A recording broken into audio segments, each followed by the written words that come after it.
এই বছরে রোজা রাখলাম, আগামী বছরে রোজা রাখতে পারবো কি পারবো না গ্যারান্টি নাই। এই জন্য তো বান্দা নামাজ পড়বে মালিকের সন্তুষ্টি পাওয়ার জন্য। আর এই চিন্তা ভাবনা অন্তরে নিয়া বান্দা নামাজে দাঁড়াবে। এটাই আমার জীবনের শেষ নামাজ।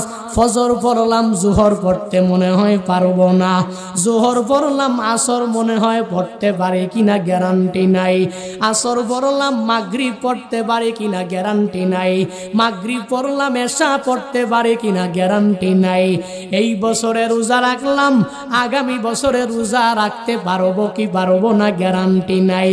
এভাবে বান্দা যখন তার নেক আমলগুলো করা শুরু করবে, তখনই বান্দার অন্তরে খুলুসিয়া তার মালিকের সন্তুষ্টি পাওয়ার খেয়াল চলে আসবে। এরে আল্লাহর গোলাম, কত আল্লাহর বান্দা মুসলিম দাবি করবে, পাক্কা মুসলমান দাবি করবে, তবুও রমজানের রোজাগুলো রাখতে চাইবে না। যদি জিজ্ঞাসা করা হয় কেন তুমি রোজাগুলো রাখবে না, তখন আল্লাহর বান্দা বিভিন্ন বাহানার অজুহাত দিয়ে মানুষের সামনে কথাগুলো এড়িয়ে চলবে।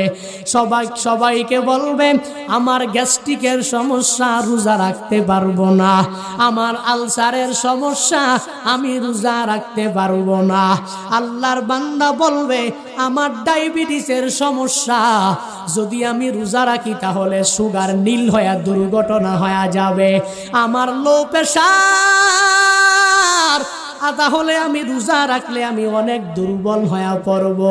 এভাবে দুনিয়ার মানুষের মধ্যে একটা দল বাহানা করবে আর অজুহাত দেখায়া রোজা থেকে নিজেকে বিরত রাখবে।